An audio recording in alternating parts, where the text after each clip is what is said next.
Good morning, guys. Today I show the hornbill just very near to us. Take a look. I think you can see the it's really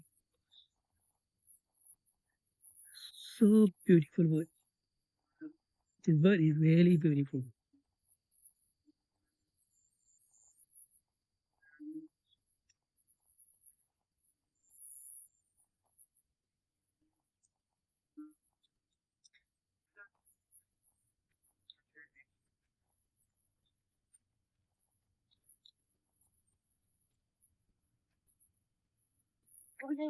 Good point.